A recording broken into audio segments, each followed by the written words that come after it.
Hey everybody, it's good to see you all back again. So, I've spent a couple days out of the shop just thinking about the old Farmall H here. The last episode, we did the first start, and it developed that mystery engine knock a few minutes in. So I've spent some time just thinking about things, trying to cool my jets a little bit, deciding how I want to proceed. So, I'm working on a Hail Mary attempt to avoid pulling this cylinder head. I'll catch you up on what I've been thinking. So, you remember last time when we would apply pressure to the rocker arm that pushes on this exhaust valve, and we'd actually hold the valve off of the seat, floated a little bit, that noise went away. So our first thought was perhaps that valve seat insert had loosened up beneath the valve.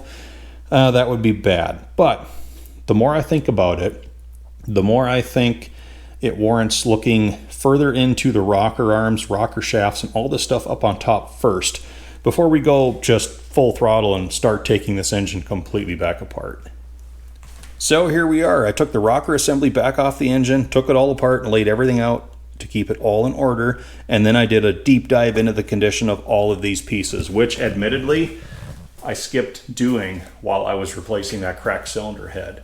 Because of my past history with work I've done on this engine and the fact that all that stuff was operating just fine before with no indication of problems, I did the one thing a mechanic should never do.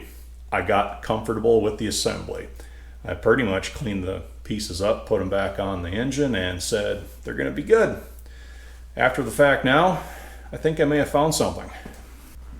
The rocker shaft checks out. I mic'd the whole thing, barely any detectable wear. Also, the oil channel on the inside is clear. No debris. All the oil outlet holes are open. We don't have any problems there.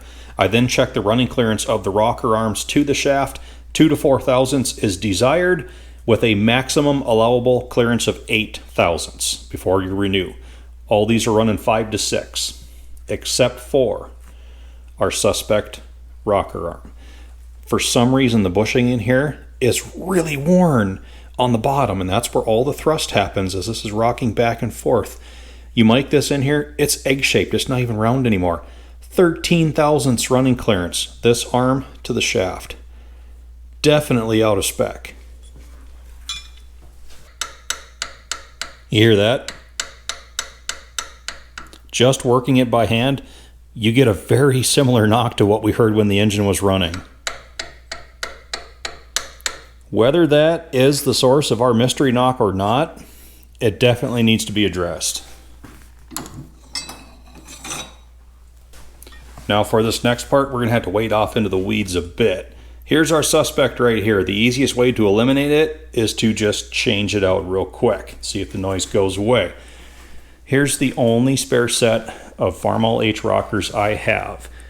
They are from an early first model year Farmall H that Senior took apart decades ago.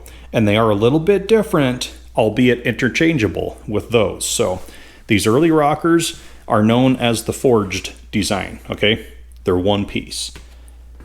The later rockers, which are the most common, are known as the welded design. You can see they were stamped 2 halves out of steel, welded together, all right? And while these are interchangeable with one another, only the forged design can have the bushings replaced. The manual states that the welded design are non-serviceable, and if that bushing wears out, it's time to replace the whole arm. And fun fact about these H rockers, we have 4 different part numbers at play here amongst the 8 rocker arms. So you definitely have to be careful what goes where. Think of them as 2 sets. This would be one set, this would be the other, and they're separated by this oiling block in the center of the shaft. So these 4 arms are all different from one another. These 4 arms are all different from one another because they all have varying degrees of offset built into them. But this arm and this arm are a matched pair. This one and this one are a pair. These 2 are a pair, as well as these 2 being a pair. So if you go to pull a spare rocker from a different shaft, make sure it's the correct one. Now, I still don't know why they say you can't replace the bushing in this welded arm. But with that at play, I'm going to temporarily change this one out for the forged one. And then we'll just throw all this back together, see if it changes our noise at all. If it makes the noise go away, We might look at trying to rebush this or just getting a new welded arm to match. But before we can throw this forged one in, we need to recondition the push pad that's on the end of it out here. That old valve really wore a deep pocket in there, and if we throw that on top of our new fresh valves we've got in that cylinder head, good chance it's going to catch and hang up. So let's get that knocked out of the way real quick. We're at the Sioux valve grinder, and I've shown this rocker arm attachment before, but for those who are new, we'll go through it once again. It's pretty simple in how it operates. Get it attached down into the block like that so it pivots. All right, we've got this spring arm back here. We have a shaft with a cone and a second cone that will go on top of it with a wing nut to hold it in position. And what this does, it centers the rocker arm up with the face of the stone in there, because we've got different offsets going on, and the end of this foot pad has a radius on it so that when it pushes on the valve it can roll a little bit without putting too much pressure in one spot. So this whole attachment is for retruing this, keeping it on axis with the bushing in the center. So throw the rocker arm down on the first cone, second cone goes on top, little down pressure, cinch the wing nut, holds it in position, make sure the spring lines in with the end of the arm. Then you can just slide the table like this until that foot pad contacts the face of the stone, and you manually rock it forward and back like that. And that's what replicates that rounded finish, that rounded surface that's on the end of that foot pad.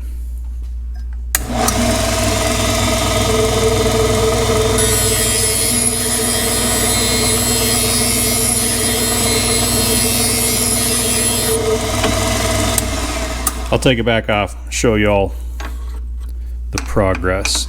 We should have some shiny area. Yep, that's where we're starting to grind, and we just need to keep going until we take all that old pocket out.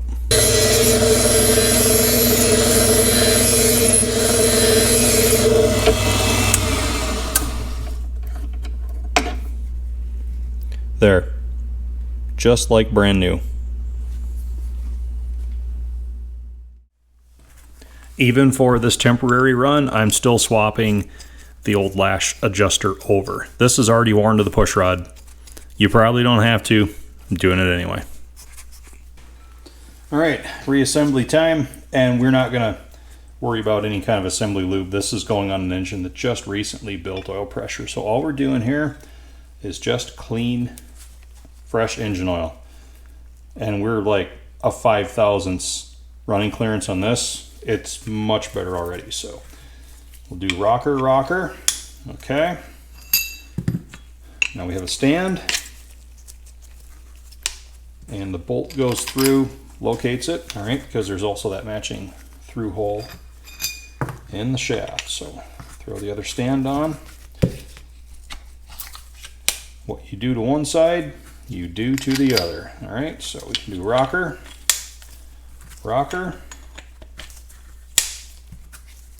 spring,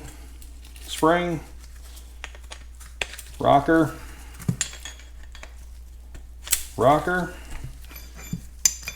that bolt out, do the stand, compress the spring a little bit with this one, throw the bolt in, that kind of holds it all in place. Same for the other stand on this end. There we are. And compress, there we go. Bolt drops in. Final rocker here. Oh, we made a mess out of that rig, didn't we? Final rocker here. And we have flat washer and a circlip. Goes in a groove out on each end. Okay. Guide everything in, try not to dislodge a push rod. I did just check all those before I relocated the camera to over here, just to make sure none of them had popped out of the lifters. Okay, oil tube is started down into the passage in the head. Start all 4 of these rocker shaft stand bolts.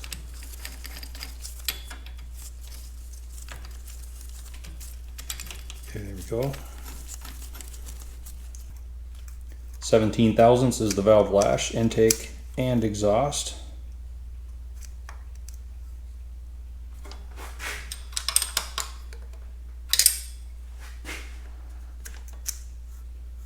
Good. We'll check all these others too.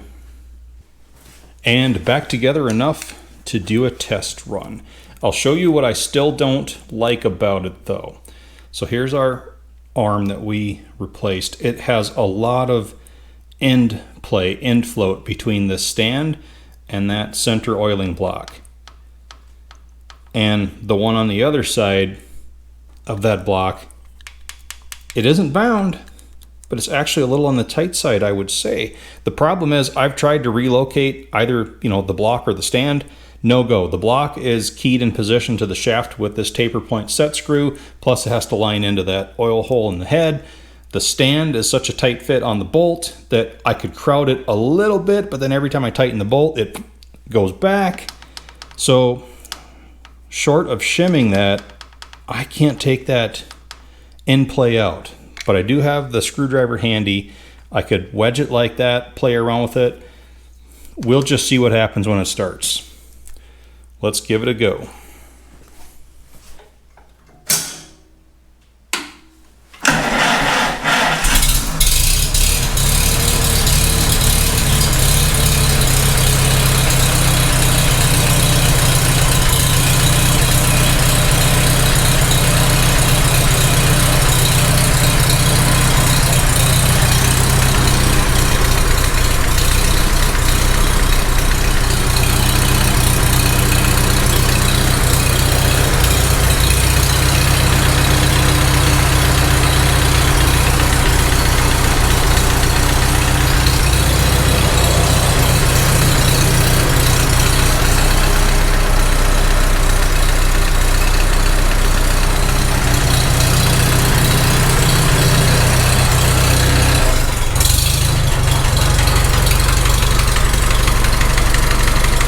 I hear it. It's still there.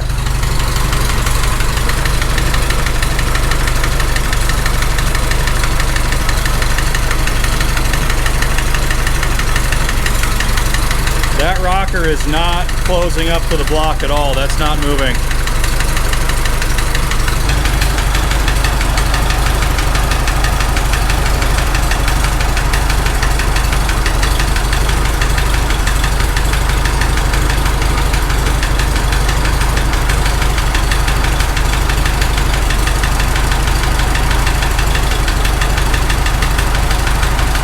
It actually sounds the loudest right there.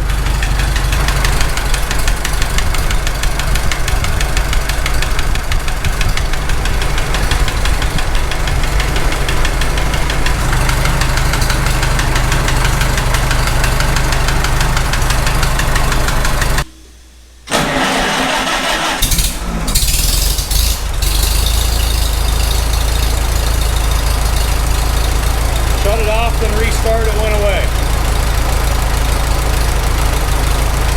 Now it's coming back a little bit.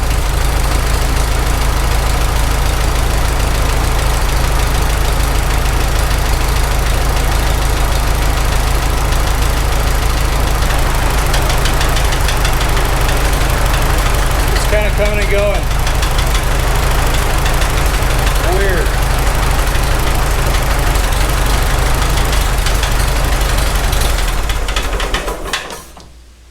Gosh. I think it's definitely on number 3 though. Well, everybody, we tried. Didn't pan out for us though. I'm gonna leave the garage door open for a bit longer to ventilate the shop a little, get some of those exhaust fumes out, but I had to roll the dice on that loose rocker after finding that. And definitely good oil supply up there. Probing around with the stethoscope, it's actually loudest at the base of the intake valve on number 3, but when I float that exhaust valve, that's what makes it completely go away. So I think pulling that head's the next step. I Really would have preferred if that would have been like my fault and I just overlooked that loose rocker, and tightening that up would have quieted it down. Well, we go deeper. It's definitely on number 3. We know that for sure. So, all right, next time I have a day to spend in the shop, we'll bring you all back. I thank you all for watching. On the bright side, we learned a little bit more about H rocker arms, difference between early and late, and serviceable, non-serviceable. I still think I could put a bushing in one of these if I really had to, even though the book says you can't. That is a challenge for another day. Hope to see y'all back again, everybody.